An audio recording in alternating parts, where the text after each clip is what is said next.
പശ്ചിമേഷ്യൻ രാഷ്ട്രീയത്തിൽ പുതിയൊരു നയതന്ത്ര വിപ്ലവത്തിന് തിരികൊളുത്തിക്കൊണ്ട് ഇസ്ലാമിക് റിപ്പബ്ലിക് ഓഫ് ഇറാൻ ലോകത്തിന് മുന്നിൽ ഒരു സമാധാന ഫോർമുല അവതരിപ്പിച്ചിരിക്കുകയാണ്. വെറുമൊരു ഉടമ്പടിയല്ല ഇത്, മറിച്ച് ഇറാന്റെ പരമാധികാരവും അന്തസ്സും ഉയർത്തിപ്പിടിച്ചുകൊണ്ട് അമേരിക്കയെയും സഖ്യകക്ഷികളെയും പരീക്ഷിക്കാനുള്ള കൃത്യമായ 3 പടവുകളാണ് ടെഹ്റാൻ മുന്നോട്ട് വെച്ചിരിക്കുന്നത്. പാകിസ്ഥാനിൽ നടന്ന ചർച്ചകൾ ഫലം കാണാതെ പോയ പശ്ചാത്തലത്തിൽ അമേരിക്കൻ ഭരണകൂടത്തിന്റെ ധാർഷ്ട്യത്തിന് ഇറാന്റെ വിദേശകാര്യ മന്ത്രാലയം നൽകുന്ന കൃത്യമായ മറുപടിയാണ് ഇത്.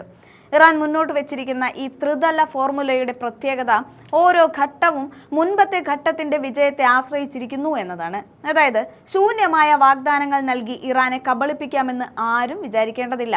ചർച്ചകൾ തുടങ്ങണമെങ്കിൽ ആദ്യം വേണ്ടത് വെടിനിർത്തലാണ് എന്നതാണ് ഇറാന്റെ ഒന്നാമത്തെ നിബന്ധന. ഇറാനും ലബനനുമെതിരെയുള്ള എല്ലാ സൈനിക നീക്കങ്ങളും അമേരിക്കയും ഇസ്രായേലും അവസാനിപ്പിക്കണം. ഇത് വെറും ഒരു താൽക്കാലിക വെടിനിർത്തലല്ല, മറിച്ച് ഭാവിയിൽ ഇറാന്റെ മണ്ണിലേക്ക് ഇനി ഒരു കടന്നുകയറ്റം ഉണ്ടാവില്ല എന്ന കൃത്യമായ ഉറപ്പാണ് ടെഹ്റാൻ ആവശ്യപ്പെടുന്നത്. സ്വന്തം ജനതയുടെ സുരക്ഷ ഉറപ്പാക്കാതെ അടുത്ത ഘട്ടത്തിലേക്ക് കടക്കില്ല എന്ന ഇറാന്റെ നിലപാട് രാജ്യത്തിന്റെ ഇച്ഛാശക്തിയെയാണ് കാണിക്കുന്നത്. ആദ്യഘട്ടത്തിൽ അമേരിക്ക തങ്ങളുടെ സത്യസന്ധത തെളിയിച്ചാൽ മാത്രമേ ഹോർമുസ് കടലിടുക്കിനെ കുറിച്ച് സംസാരിക്കാൻ ഇറാൻ തയ്യാറാവുകയുള്ളൂ.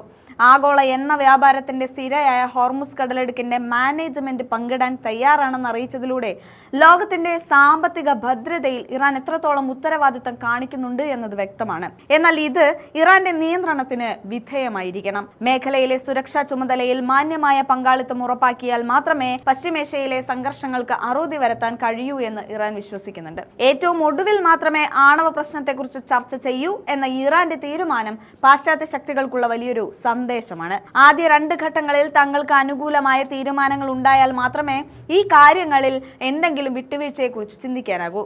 ഇറാന്റെ ഈ നിർദ്ദേശങ്ങളോട് അമേരിക്കൻ പ്രസിഡന്റ് ഡൊണാൾഡ് ട്രംപ് കാണിക്കുന്ന അക്ഷമ അവരുടെ പരാജയത്തിന്റെ സൂചനയും കൂടിയാണ്. ഇനി 18 മണിക്കൂർ വിമാനയാത്രകൾ വേണ്ട, ചർച്ചകൾ ഫോണിലൂടെ മതി എന്ന ട്രംപിന്റെ പ്രസ്താവന അമേരിക്കയുടെ തകർന്നുകൊണ്ടിരിക്കുന്ന നയതന്ത്രത്തെയാണ് കാണിക്കുന്നത്. പശ്ചിമേഷ്യയിലെ തങ്ങളുടെ പതനം അവർ മുൻകൂട്ടി കാണുന്നുണ്ട്.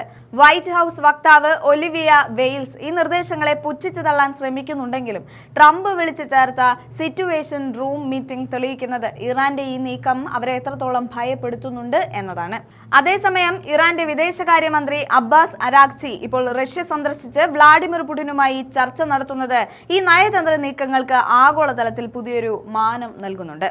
അമേരിക്കയുമായുള്ള ചർച്ചകൾ വഴിമുട്ടുമ്പോൾ റഷ്യയുടെയും ചൈനയുടെയും പിന്തുണ ഉറപ്പാക്കുക എന്നത് ഇറാന്റെ തന്ത്രപരമായ വിജയമാണ്.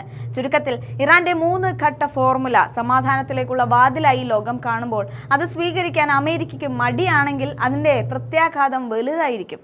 ജെഡി വാൻസ് പറഞ്ഞതുപോലെ ഇതൊരു അവസാനവും മികച്ചതുമായ ഓഫറാണ്. ഇത് നിരസിച്ചാൽ പശ്ചിമേഷ്യയിൽ അമേരിക്കയ്ക്ക് തിരിച്ചടികളുടെ ഒരു പരമ്പര തന്നെ നേരിടേണ്ടി വരും. ഹോർമുസ് കടലിടുക്കിലെ തിരമാലകൾക്കും ഇറാന്റെ ആണവ നിലയങ്ങൾക്കും കാവലിരിക്കാൻ ഇറാനിയൻ സൈന്യം സജ്ജമാണ്. സമാധാനം വേണോ അതോ സർവനാശം വേണോ എന്ന് തീരുമാനിക്കേണ്ടത് ഇനി അമേരിക്കയാണ്.